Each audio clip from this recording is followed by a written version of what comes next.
नेतारं वेतारं कर्मभूभृतां ज्ञातारं विश्वतत्त्वानां वन्दे तद्गुणे लब्धे वन्दे तद्गुणे लब्धे वन्दे तद्गुणे लब्धे। जो लोग वंश परमेश्वर भगवान की, देवादिनाथ भगवान की, अंतिम शासनपति महावीर स्वामी भगवान की, परम पूज्य गुरुदेव श्री आदि सागर महावीर विमल सागर सन्मति सागर जी महाराज की, परम पूज्य गुरुदेव श्री सुंदर सागर जी महाराज की, द्वादशाम जिन्माणी माता की।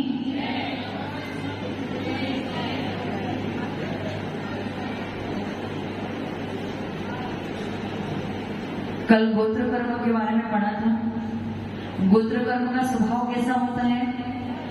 कुंभकार के समान। जैसे कुंभकार छोटे अथवा बड़े घड़े को बनाता है, उसी प्रकार से गोत्र कर्म भी जीव को छोटा या बड़ा बनाता है। और ये गोत्र कर्म कितने प्रकार का है? दो ही प्रकार का, एक ऊंच गोत्र और एक नीच गोत्र। अब कल बहुत से लोग आए नहीं थे, तो सोच रहे होंगे कि क्या बोल रहे हैं, तो आपने मिस कर दिया। अब आप अपने घर वालों को पूछ लेना क्या बताया था, ठीक है? तो गोत्र कर्म क्या करता है? जीव को छोटा अथवा बड़ा बनाता है। जो बड़ा बनता है अथवा उच्च गोत्र में जन्म लेता है, उसका आचरण कैसा होता है? साधु जैसा, यानी सज्जन लोग जैसा उसका आचरण होता है। और यदि वो चाहे तो साधु भी बनने की योग्यता रखता है। और जो नीच गोत्र वाला है, वो चाहे तो भी साधु आचरण का पालन नहीं कर सकता है। और कल मैंने आपको एक उदाहरण भी सुनाया था, कौन सा? सियारनी वाला। उस उदाहरण से आपको क्या समझ में आ रहा है? वो सियारनी का बच्चा शेरनी के पास बचपन से पल रहा था, लेकिन पलते पलते उस शेरनी ने उसको संस्कार तो दिए, लेकिन जो उसके अंतरंग में खून दौड़ रहा था, या जो रजोवीर उसके अंतरंग में बैठे थे, अथवा जो माता पिता के जीन्स उसके अंतरंग में आए थे, वो शेरनी वाले, वो तो उसके माता पिता के ही थे। अपन कहते ना, आजकल सबसे ज्यादा कौन सा चल रहा है? वो कौन सी मूवी, केरला लव स्टोरी सुनी ना? उसमें जो हुआ, हमें क्या लगता है कि भैया इन पे हम विश्वास कर ले क्योंकि ये हमारे साथ में अच्छे से रह रहे, लेकिन हमें नहीं पता कि उनके अंतरंग में क्या चल रहा है, उनके दिमाग में कौन सा कीड़ा चल रहा है। और उन पे विश्वास करने योग्य इसीलिए नहीं है क्योंकि परंपरा से वो वही करते आ रहे हैं जो आज कर रहे हैं। यदि उनको गुस्सा आया, यदि बदला लेने के लिए उनको शस्त्र भी उठाना पड़े, तो उसमें उनको कोई भी बात का डर नहीं है। हो सकता है प्रेजेंट में वो आपके साथ अच्छे तरीके से पेश आ रहे हैं, लेकिन उनके अंतरंग में तो वही जीन्स है जिसमें हिंसा की जाती है, जिसमें शस्त्र उठाने में थोड़ा सा भी देर नहीं लगता है। ये उनकी क्या बोलते हैं, जन्मजात उनको वैसे संस्कार ही मिले हैं। समझ में आएगा? कल वाशी बता रहे थे ना, जैसे कुत्ता, यदि आप अपने घर पे कुत्ते को रखते, कुत्ता कौन सा? नीच गोत्र या उच्च गोत्री है? नीच गोत्री, क्योंकि जितने भी टीनेज होते हैं वो सारे के सारे नीच। कुत्ता आपके घर पे भी पैदा हुआ हो, कुत्ते को आपने सारे संस्कार अच्छे दिए हो, उसको कभी भी मांस भक्षण कराना नहीं सिखाया हो, तो भी जब उसके सामने कोई मलमूत्र अथवा मांस आदि रखा होगा तो उस पे झपटा तो मारेगा ही मारेगा। हम लोग अभी बीच में विहार करते हुए आ रहे थे और एक फैक्ट्री पे रुके थे। उस फैक्ट्री वाले ने बोला कि बिल्ली जो है वो हमारी पली हुई है, मांसाहार नहीं करती। और जब वहां हमने एक बार देख लिया, वो बिल्ली क्या कर रही थी? छुपके से चूहे को देख रही थी और छुपके से उस पे उसने झपटा मारा। कितना भी आप उसको अच्छे संस्कार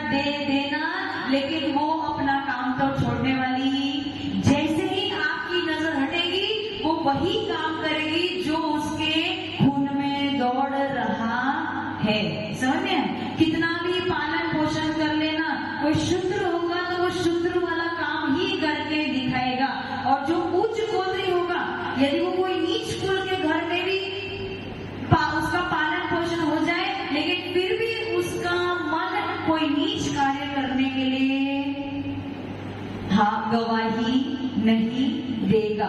ये होता है फर्क उच्च गोत्रों और नीच गोत्रों में। जैसे कुंभकार छोटा बड़ा बड़ा बनाता है, उसी प्रकार से गोत्र कर्म इंसान को उच्च अथवा नीच बनाता है। अश्विन भैया पहली बार क्लास में आए हो और ऐसे तो समझ में आने वाला नहीं, परंतु भले ही समझ में नहीं आए, लेकिन क्लास की कड़ी को तोड़ना, अब कंटिन्यूअस क्लास में आना, धीरे धीरे बातें समझ में आना प्रारंभ हो जाएगी। होता ये है कि आपने कभी इन बातों को सुना ही नहीं, इस भाव में भी नहीं सुना, पिछले भाव में भी नहीं सुना, उसके पहले भाव में भी नहीं सुना। यदि सुना होता तो हमारे केवल एक उद्देश्य से ही आपको ज्ञान की प्राप्ति हो जाती, आप समझ जाते कि माता जी क्या बोल रहे, तो महाराज जी क्या बोल रहे, लेकिन क्यों समझ में नहीं आ रहा है? क्योंकि आज तक आपने ज्ञान प्राप्त किया ही नहीं है, क्योंकि आपका उपयोग कहाँ दौड़ता है? संसार के कामों में दौड़ता है। अब अंतिम कर्म कौन सा है? 7 कर्म पूरे हो गए, अब अंतिम कर्म कौन सा है? अंतराय कर्म। अंतिम कर्म कौन सा है? अंतराय कर्म। अंतराय कर्म का स्वभाव कैसा है? भंडारी की तरह। कैसा है? भंडारी की तरह। भंडारा है किसका? राजा का। भंडार किसका है? राजा का। लेकिन वो भंडारी क्या करता है?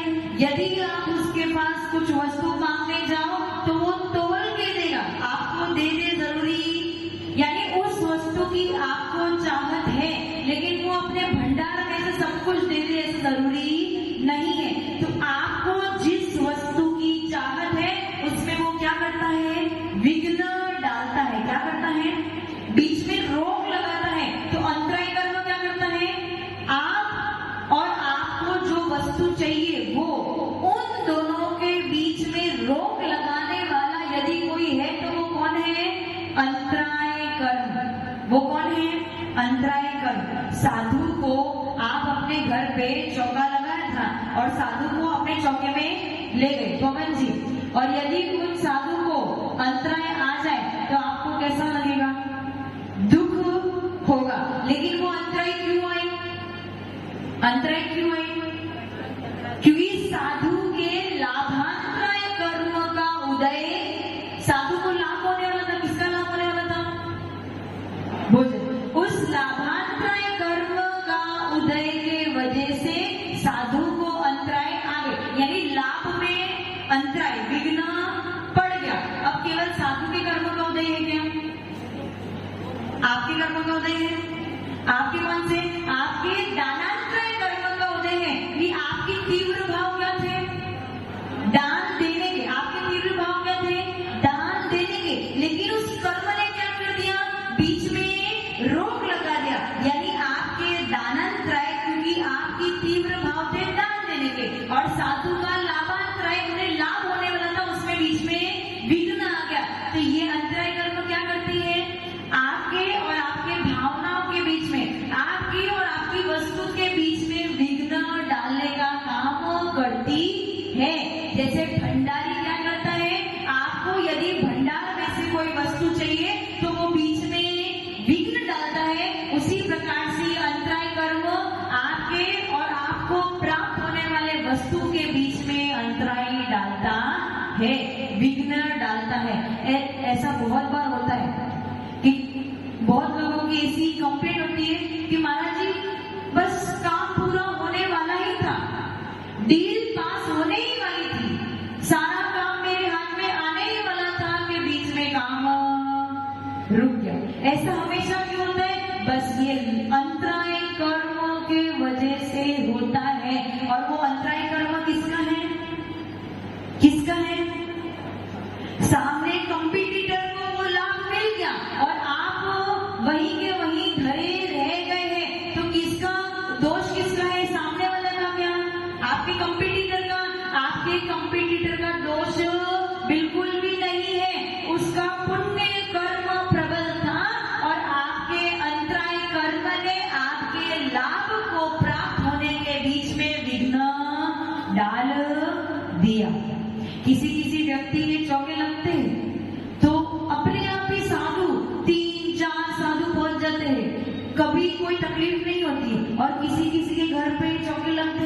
एक या दो साधु को भी खींच खींच के लेके जाना पड़ा। क्यों ऐसा?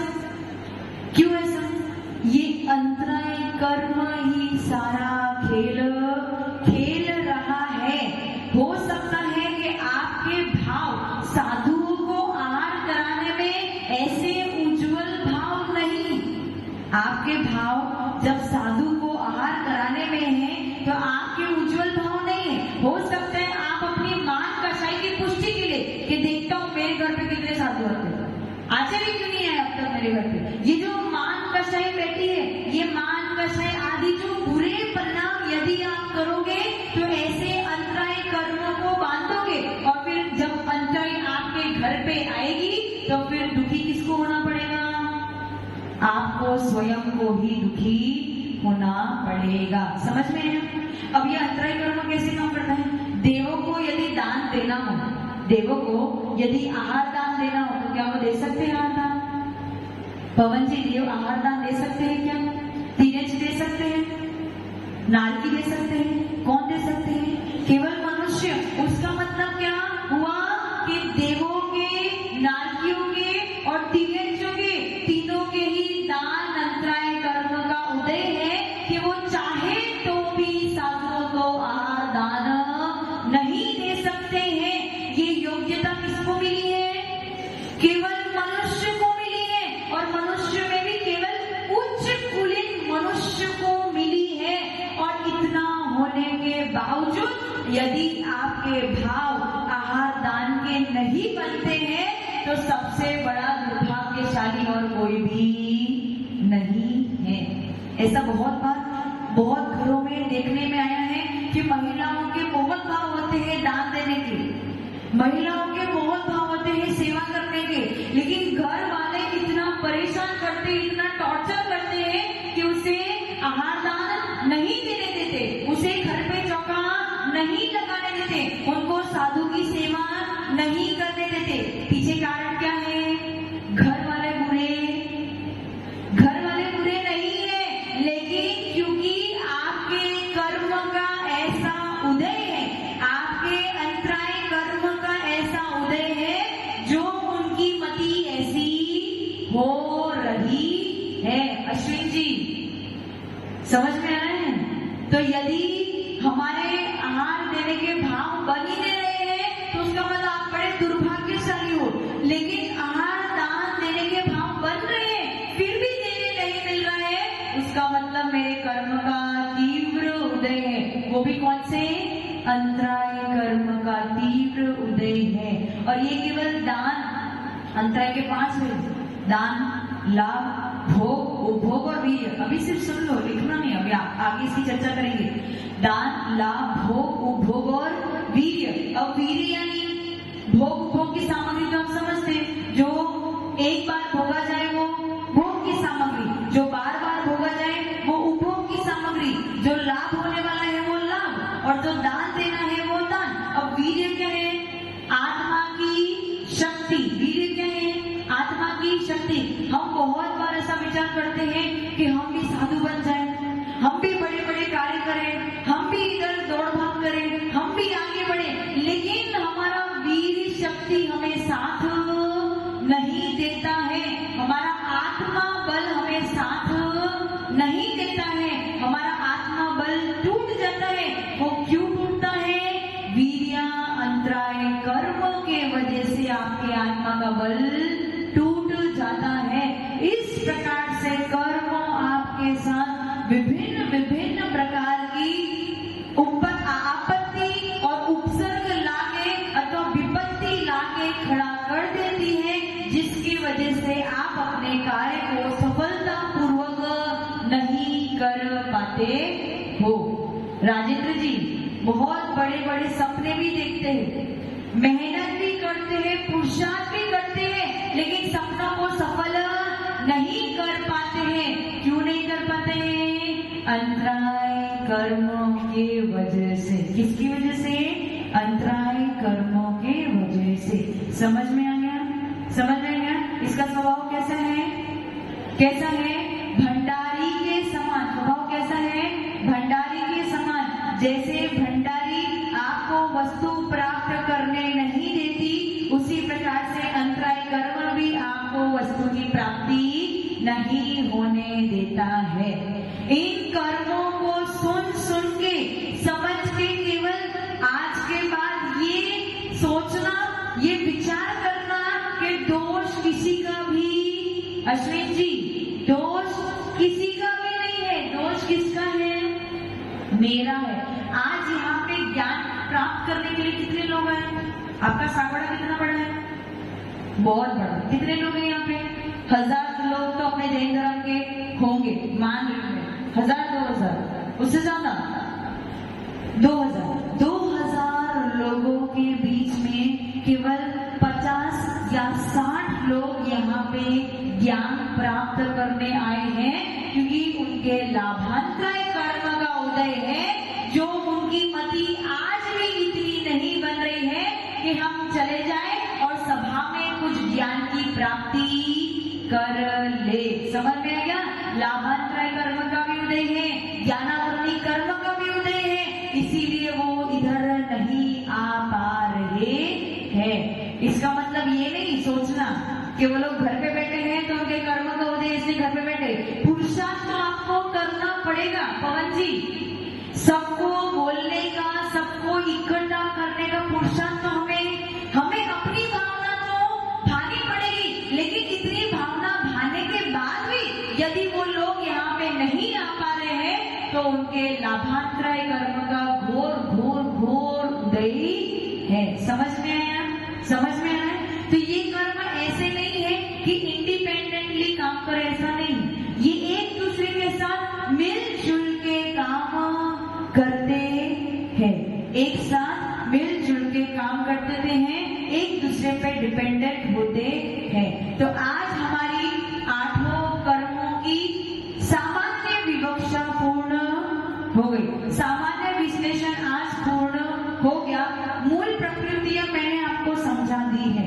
कल से अथवा परसों से हम उसकी उत्तर प्रकृतियां प्रारंभ करेंगे, और जब एक एक प्रकृति को आप पढ़ोगे तब आपको और अच्छे से समझ में आएगा कि ये कर्म आपके जीवन में किस प्रकार से कार्य करता है। अंतराय कर्म में किसी को कोई प्रश्न है क्या? किसी को प्रश्न है? नैना आंटी? हाँ, प्रश्न।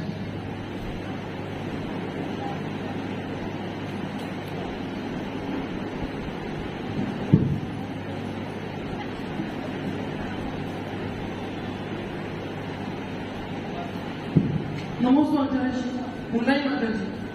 माता जी, आपने कहा था कि हमारे 7 कर्म निरंतर बनते ही रहते हैं, तो आयु कर्म है उसका तो अपने समय आता तभी वो बनता है।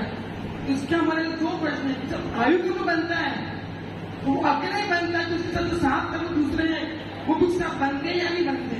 दूसरा ये कि जब आयु कर्म बनता है तो मनुष्य या जाएंगे ऊपर होता है, अगर मनुष्य के भी जाने वाले हैं तो उसमें उच्च या नीचे गोत्र में जाएंगे, वो उसके साथ बंद होता है अथवा कैसे? उनके 2 प्रश्न हैं। पहला प्रश्न क्या था कि 7 कर्म कौन से?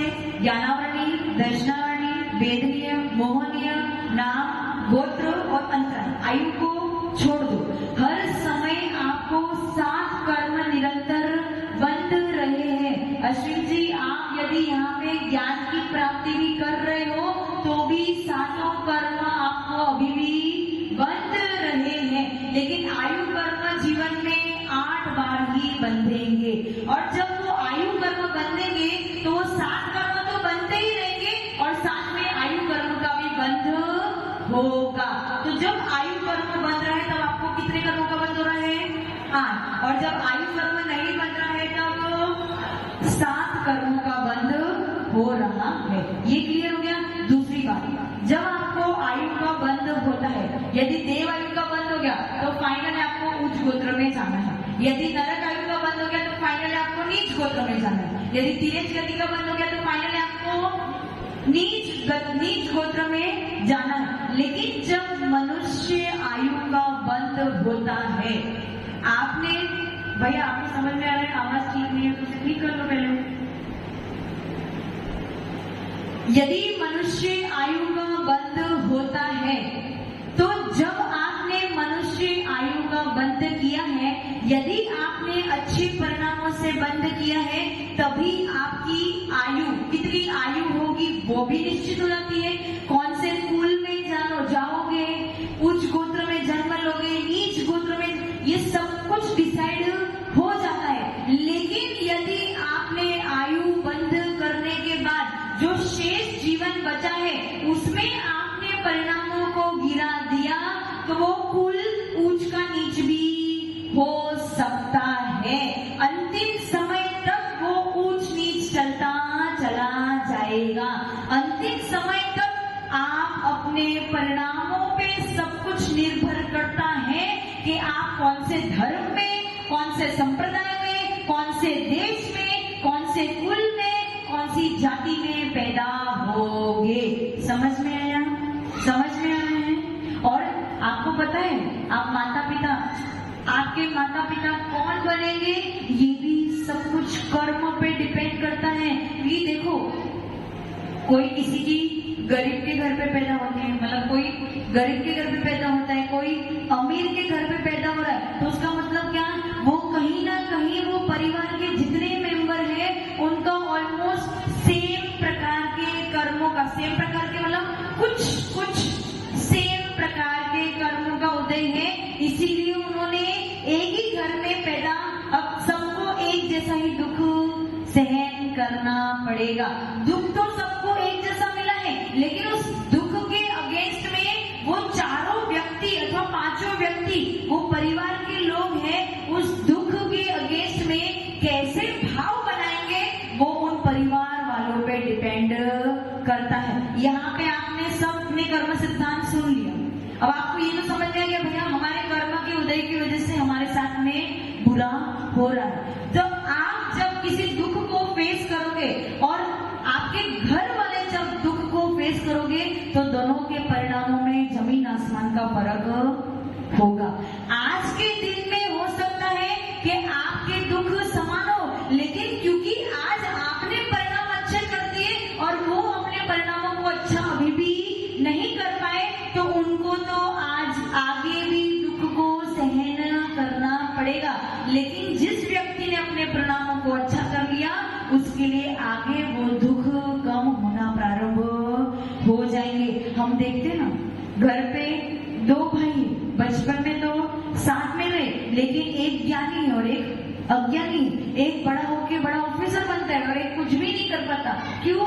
दोनों एक ही माँ के कोख से जन्म लिए हुए हैं, लेकिन स्टार्टिंग में कर्म समान थे, लेकिन बड़े होते होते वो कर्म भी अलग हो गए। क्यों हो गए? परिणामों के फेर होने की वजह से दोनों के कर्म में भी फेर आ गया। समझ में है? तो कर्मों की लीला अपरंपार है। आप इन कर्मों से भयभीत होना प्रारंभ कर लो। कर्मों से डरोगे तो कर्मों के फल से डरोगे, तो कर्मों को बांधने में से भी डरोगे, और यदि कर्मों को बांधने से डरोगे तो फिर कर्मों को बांधने से डरोगे तो अपने आप अपने परिणामों को उज्ज्वल रखोगे, तो फिर आगे कर्म आपके पास आने वाले नहीं है। और मैंने आपको बोल दिया, कर्मों से डरो मतलब ऐसा नहीं है कि कर्म तुम्हारे राजा है, ऐसा नहीं है। राजा तो आप स्वयं ही हो। आपकी आत्मा में इतनी शक्ति है कि वो 8 कर्म भी आपके सामने आके खड़े हो जाए तो भी उनसे युद्ध करते हुए आप उनसे जीत सकते हो। क्या आदिनाथ भगवान ने 8 कर्मों को नहीं जीता? क्या आपने 24 तीर्थंकर भगवान ने 8 कर्मों को नहीं जीता? उनके पास भी कर्म थे, आपके पास भी कर्म है, हमारे पास भी कर्म है, लेकिन उस कर्मों को फेस करने का जो तरीका है वो तीनों का अलग अलग है। जिस प्रकार से तीर्थंकरों ने फेस किया, उस प्रकार से हम फेस अभी नहीं कर रहे, और जिस प्रकार से हम फेस कर रहे हैं वैसा आज आप फेस नहीं कर रहे हो। बस आपको अपने सोचने विचार करने के तरीकों को बदलना है, और जैसे ही उन तरीकों को बदल दोगे तो कर्म अपना फल कम करना प्रारंभ कर देगा। समझ में आ गया? तो सबसे बड़ा शत्रु कौन है आपका, राजेंद्र जी? सबसे बड़ा शत्रु कौन है? कौन है? किसके? आपके पत्नी के कर्म, किसके कर्म? आपके स्वयं के कर्म ही आपका सबसे बड़ा शत्रु है। और वो कर्म कराने वाला भी कौन है? आप स्वयं ही हो। उसका मतलब आप स्वयं ही अपने सबसे बड़े शत्रु बन के बैठे हो। जबकि होना क्या चाहिए था? सबसे बड़ा मित्र कौन होता है?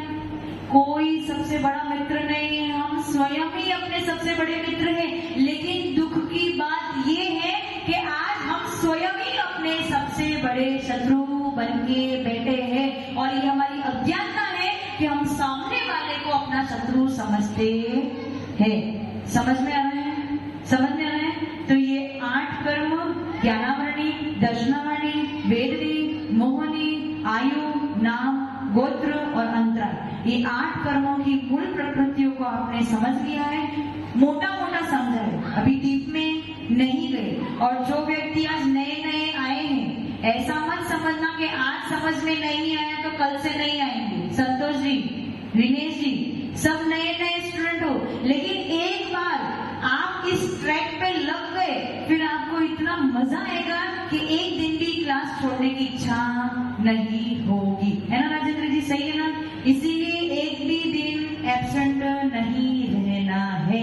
एक भी दिन यदि ट्रैक बीच में टूट गया तो फिर हो सकता है आपको आगे की बातें समझ में ना आए, क्योंकि ये सारे शब्द आपके लिए पुराने नहीं है, सारे शब्द आपके लिए नए हैं। ठीक है, समझ में गया? समय हो गया है, आज मैंने ज्यादा विश्लेषण नहीं किया, इस समय की भी कमी थी, हमें गुरुदेव को भी सुनना है। कल आगे सुनेंगे घातिया और घातिया कर्म क्या होते हैं उनके बारे में सुनेंगे, और ये कर्मों में निमित्त क्या पढ़ते हैं, उसके 9 कर्म क्या होते हैं उसके बारे में सुनेंगे। तो कल सब लोग प्रेजेंट रहना। एक बार सरस्वती माता के चरणों में वंदन करेंगे, नमन करेंगे, इस भावना के साथ में कि कोई ऐसा अंतराय कर्म का उदय ना आ जाए कि हमें इस ज्ञान की प्राप्ति में कोई विघ्न या बाधा पड़ जाए। ओम ह्रीं वाग्वादिनी द्वादशांगिनी हंसिगामिनी वीणवादिनी शुद्धात्मिका सारबताई सरस्वतीभ्यो सरस्वतीभ्यो सरस्वतीभ्यो। जीवन द्वादशांगिनी वाणी माता की, आचार्य गुरुदेव सुंदर सागर जी महाराज की। ओम नमः सचेभ्यः पंचप्रकृति भगवान की, एक जनाधिनाथ भगवान की, आचार्य गुरुदेव विमल सागर जी महाराज की, आचार्य गुरुदेव सन्मति सागर जी महाराज की, 3 भगवानों करोड़ मने दानों की, तुम्हारा सांगे वाली माता की। सागर जी गुरुदेव की, गुरुदेव की, गुरुदेव की। अभी आप कर्म सिद्धांत पढ़ रहे हो और हमारे राजू भैया कह रहे थे कि आज सवेरे की रैली, राजू जी सवेरे की रैली सफल हुई। अच्छा, क्या सफल हुई है? आज सवेरे की रैली क्या सफल हुई? क्या निर्णय हुआ? अभी तक मात्र आपने अपनी बात रखी है, सरकार ने आपकी बात पर कोई भी एक्शन नहीं लिया है। जब तक सरकार आपकी मांगे पूरी ना करे तब तक आप सफल नहीं हुए हैं। और प्रतापपुर में तुम्हारा और अलग केस बन गया है। प्रतापपुर में आज रैली थी, प्रतापगढ़ में आज रैली थी। रैली के बाद प्रतापगढ़ में जब ज्ञापन देने की बात आई तो वहां के ऑफिसर ज्ञापन लेने के लिए नहीं आए। तो इससे लगता है कि सरकार अभी आपकी मांगों पर सहमत नहीं है। इसलिए कल फिर प्रतापगढ़ के अंदर रैली होगी। अलग आवेदन ऑफिसर को नहीं जाएगा। अभी यही घटना यहां घटे तो अभी एक घटना और सुनने को मिली है।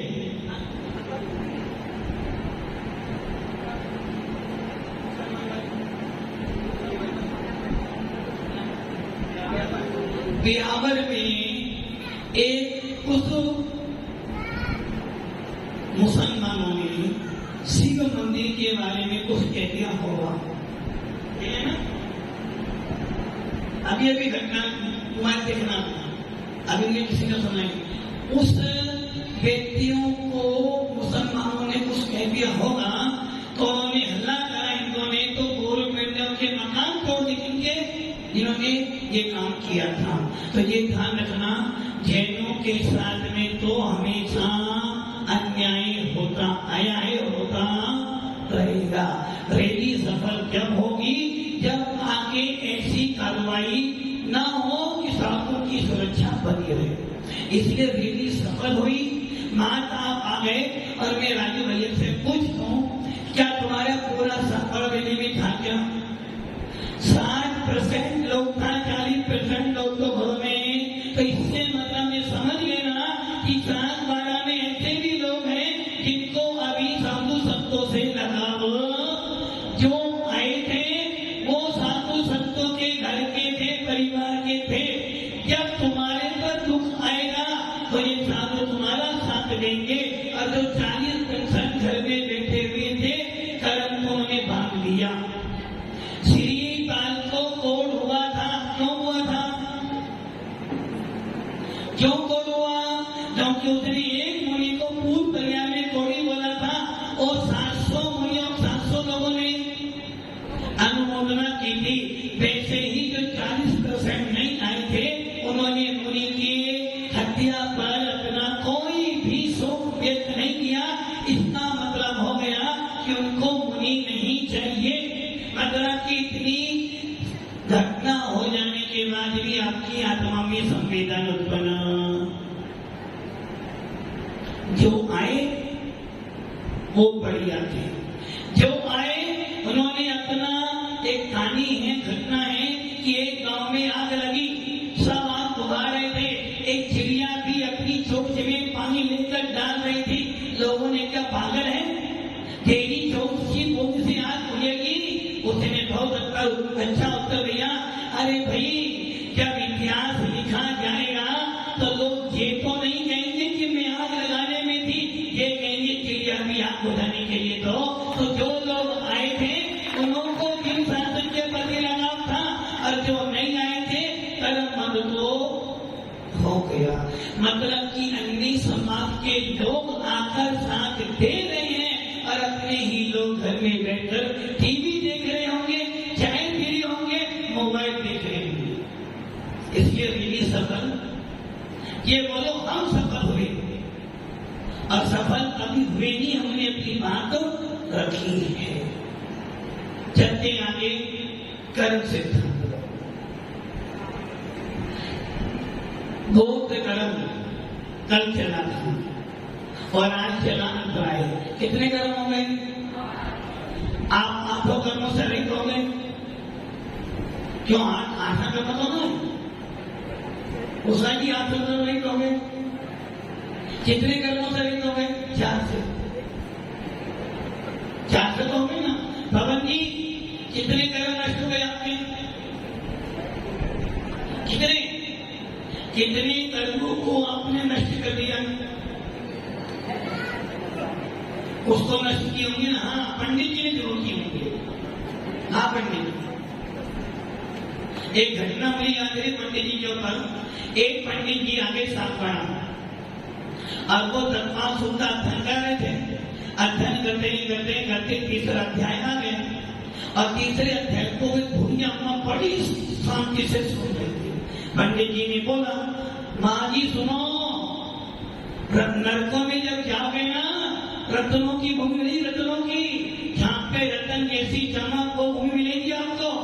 वो भूरिया खड़े तो बोलती, अरे पंडित जी हमारे ऐसे भाग क्या जो हो जाए, ये तो आप कैसे जान नहीं जा सकते। तो भव्य आत्माओं, ये ध्यान रखना, कितने करना तो पंडित जी नष्ट में करा, कोई 1-2 आना, थोड़ा बहुत। अमित जी कोई कर्म नष्ट में, फिर आपने पढ़ाई क्यों की? मतलब कि आज कर्म पूरे पढ़ लिए, सुन लिया, आपका कोई कर्म नष्ट नहीं हुआ। नहीं, वही भी नहीं हुआ, थोड़ा बहुत हुआ। हाँ, सेठ साहब की, इनके तो हो गए 4-5 तो। अरे भैया ये कर्म नष्ट हो जाते, आधे भी हो जाते तो 5,000 धनुष पर पहुंच जाते। ज्ञानावर्णी कर्म का स्वभाव क्या था? ज्ञान को ढकना, जिसका उदाहरण दिया था वस्त्र ढकी मोती। दक्षिणावर्णी कर्म जो द्वारपाल, जो आपको राजा के दर्शन करने ना दे, अर्थात आपके आत्मा रूपी राजा के दर्शन करने ना दे, वो हो गया आपका दक्षिणावर्णी कर्म। वेदनी कर्म जो आपको सुख दुख का वेदन कराता है, सुख दुख के साधन देता है, उसे कहते हैं वेदनी कर्म। जैसे शहद लिपटी तलवार पर, उसके बाद का मोहिनी क्या कर रहा था? मोहिनी मोहित करे, अर्थात जिस प्रकार मदिरा पीने वाला मदिरा पी करके नाली में पड़ा हुआ है, उसे यही नहीं पता मेरा घर कहाँ है, ऐसे ही मोहित हो जाने के बाद आपको अपना घर, पवन जी आपका घर कहाँ है? कहाँ? झगड़ा पवन जी घर कहाँ है? पास में। पंडित जी आपका घर कहाँ है? थोड़ा दूर है, नया नया बना के, है ना? हाँ, संतोष जी आपका घर कहाँ है? देवेंद्र जी के पास या चेयरमैन जी के पास? दोनों के पास है। अच्छा, अभी आपका मकान कहाँ है? क्यों? पवन जी के पास आपका घर है, और राजू भाई आपका मकान कहाँ है? चंद्रा गुरु मंदिर के पास। कीर्ति जी आपका मकान कहाँ है?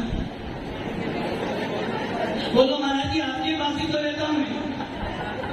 अच्छा, ये मैं तुम्हारा मकान कहाँ है? तुम्हारा घर कहाँ है? बांसवाड़ा में। और तुम्हारा मकान कहाँ है? बांसवाड़ा में। आप बताओ, इतनी साड़ियां, पेड़ नहीं जाता मकान कहाँ है? ये दीवार हटा तो मकान नहीं जाएगा, तो भाई ये काम करो, सो ये दीवार हटाओ। मतलब कि आप फिर गलत कह रहे हो, गलत बोल रहे हो। ध्यानी जी आपका मकान कहाँ है? वो लोग भैया के पास नहीं है ना? गलत कह रहे हो, यही तो मोहित है, यही तो मोह है। घर कहाँ है तुम्हारा? ईंट दीवारों का घर, मेरा घर नहीं। मेरा घर तो आत्मा है। मोहिनी कर्म मुझे बार बार मोहित कर करके कहना है, ये मेरा मकान, ये मेरा मकान, ये मेरा मकान, जबकि मेरा मकान तो उषा जी आपका मकान कहाँ है? उषा जी आपका मकान कहाँ है? कौन सा पास? इनके पास, चेयरमैन जी के पास में आता, देवेंद्र जी के पास में नहीं है। मतलब कि भाई ये वस्तुओं में देखकर जो मोहित होते हो, वही तो मोहिनी कर्म है। आप क्या लाए थे? हाँ डॉक्टर साहब क्या लाए थे? तब तो आई नहीं थी। क्या लाए थे आप? और क्या ले जाओगे? फिर भी मोह कितना है? नहीं, दुकान तो महाराज मेरी धनरात बोल तो एक नहीं, 3 तो यही और 2 भाग में। ये कारण जनाब, भाई ये वस्तुओं में जो मन जाता है, जो राग दे जाता है, वे मोहिनी। जिस प्रकार मदिरा पीने वाला क्या करता है? अपनी वस्तु को भूल जाकर दूसरों को अपना मानता है, वैसे ही ये मोहिनी कर्म क्या करता है? अपनी आत्मा को भूल कर पर वस्तुओं को अपना मानता है। नैना जी आपके वो बॉम्बे क्या कर रहे? बैंक में मैनेजर। अच्छा, आप कौन से बैंक में मैनेजर हो? वो आपकी है ना? बस यही मोहिनी कर्म में है। अरे वो मेरे कांखे हो सकते, मेरी तो आत्मा ही है। आत्मा के अलावा मेरा कुछ है ही नहीं, किंतु मोहिनी कर्म बार बार कहता है ये मेरा मेरा मेरा मेरा मेरा। और मैं कौन करता है? असुरी कौन करता है? मैं कौन करता है? बकरी। आप बनो भगवान आत्मा, तो बकरी क्यों बनते हो? भगवान बनो। इसे कहते हैं मोहिनी कर्म। आयु कर्म क्या करता है? सांकल के समान एक बार आयु कर्म बांध ली तो संकल्प टूटने वाली नहीं है। इसलिए आयु कर्म को अभी अच्छा बांधना चाहते हो, चलो पूछ लेते हैं पवन जी से, अमित जी आयु बांधना है, आयु बांधोगे? अच्छा, आपको आयु बांधनी है या आयु को नष्ट करना है? आयु बांधना, नष्ट नहीं करना। हाँ संतोष जी, आपको आयु तो अच्छी बांधनी है। हाँ सेठ साहब, आयु बांधनी है, अच्छी बांधनी, बुरी बांधनी, अच्छी बांधनी। देखो भैया अभी हाँ कुछ नहीं, थोड़ा हो। हाँ उषा जी, आपको कहाँ जाना? सिद्ध सिन्हा में जाना, सोच लो। फिर ये मत देना कि मेरा मकान 6 महीने के बाद है। सिद्ध बनना है, वैसे आप सिद्ध नहीं बन सकते, आप नहीं बन सकते। नहीं, भावना से भी आपको नहीं मिलने वाला। जब ये नहीं बन सकते सिद्ध, तो आप कैसे बन? हाँ ये बोलो, पहले ऐसा बन जाऊं, ऐसा बनकर देह गति में जाऊं, अभी माना जैसा बन तो सिद्ध बन जाओगे। सिद्ध बनना है ना?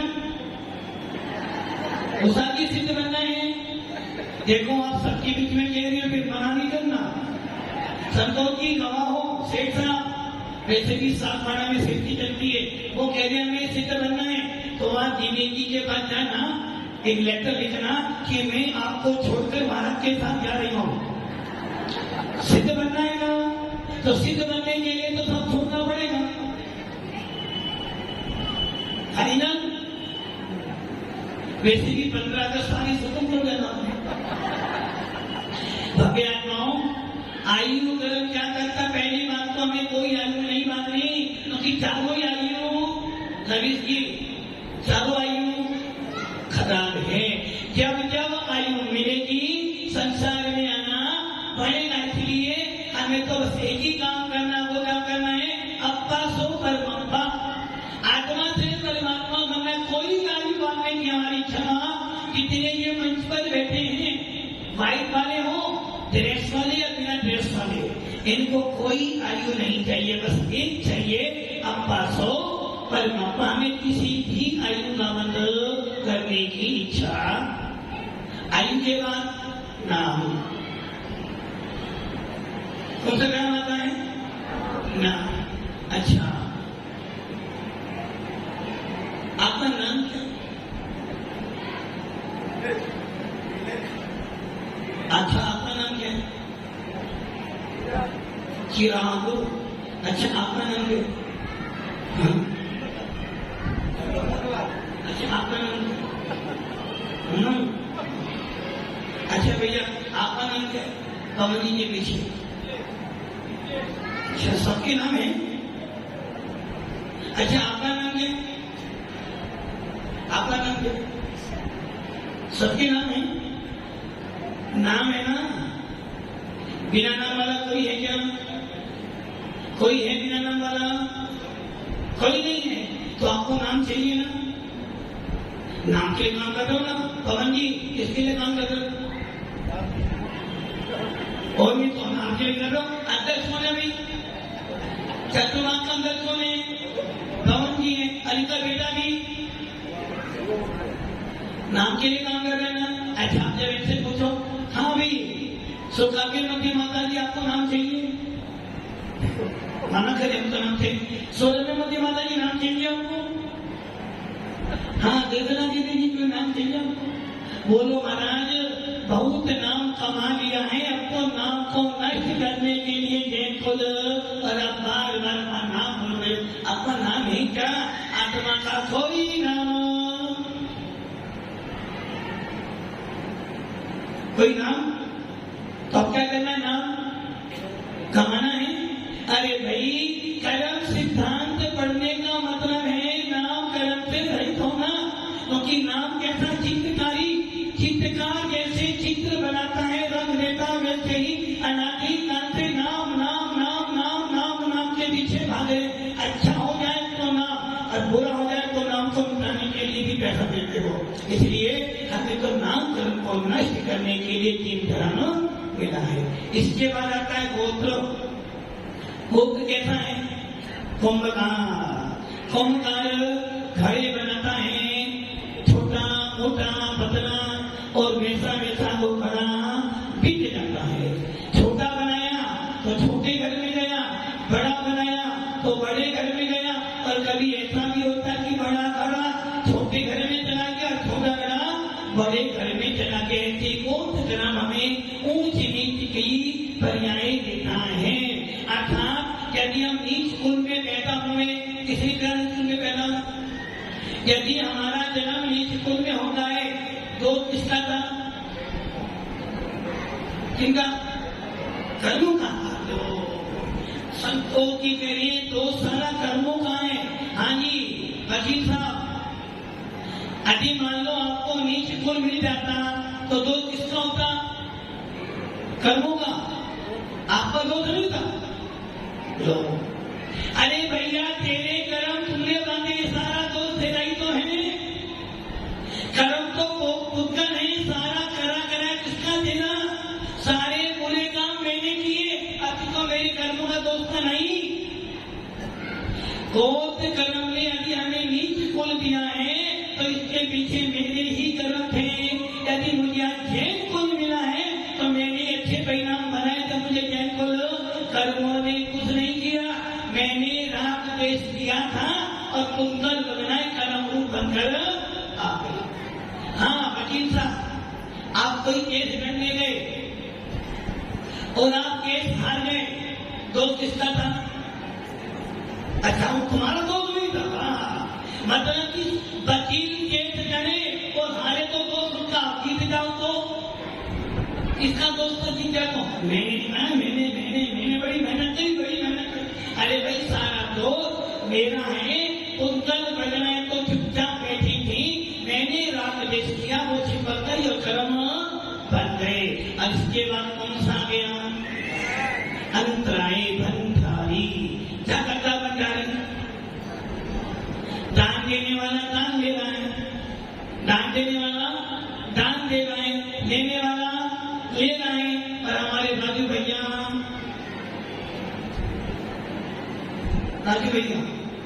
दुखी हो गए। अच्छा राजू भैया, आपके हाथों के बाल क्यों नहीं है? हथेली के बाल क्यों नहीं? आपके हथेली के बाल। अकबर ने भी पूछा था बीरबल से कि भैया ये बता तेरे हथेली के बाल क्यों नहीं है? बोले महाराज आप मुझे दान देते हो, इसलिए मैं तुमसे मांगता रहता हूँ, मेरे हाथ के बाल ही नहीं है। अच्छा मेरे हाथ के बाल क्यों नहीं है? तुम देते रहो तो सही है। और इन सबके बोले महाराज आप देते हो, मैं देता हूँ, सब चलते रहते हैं, इसलिए आपके बाल नहीं है। तो ये ध्यान रखना, भंडारी का काम क्या है? दान देते समय उसका पेट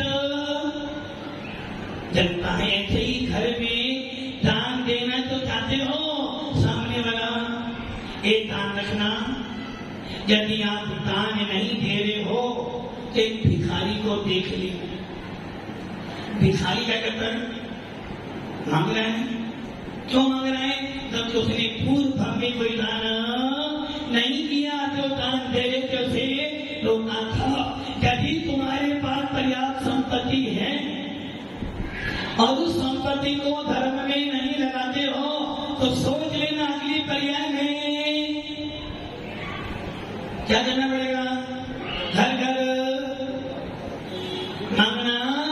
भिखारी को देखकर समझ लेना कि इसने अपने जीवन में दान नहीं दिया तो आप मांग रहे हैं, हे भगवान मेरे पास अति धन है तो दोनों हाथों से लुटाऊंगा, और नहीं भी है तो भी दान दूंगा ताकि मुझे अगली पर्याय में बहुत सारा धन मिल जाए। ऐसे अंतराय कर्म जो बीच में आता है, विघ्न करता है, जो लाभ नहीं होने देता है। दान देने की इच्छा है तो दान नहीं देने देता है। खाने की तो इच्छा होता है पंडित जी, खाने की इच्छा तब होते हैं कि तुम मैडम गली नहीं सुगर ज्यादा बढ़िया मीठा खाना ही नहीं, कोलेस्ट्रॉल बहुत बढ़िया घी खाना ही नहीं, बहुत मोटे हो गए अब सब पर उबली दाल और बिना घी का पराठा। क्या हुआ? भोग करने की इच्छा तो है किंतु सामर्थ्य थी, इसीलिए अंतराय कर्म क्या कर रहा है? आपके काम में अंतराय बार बार बाधाएं करता है। इस प्रकार के 8 कर्म हो गए, मूल कर्म हो गए हैं।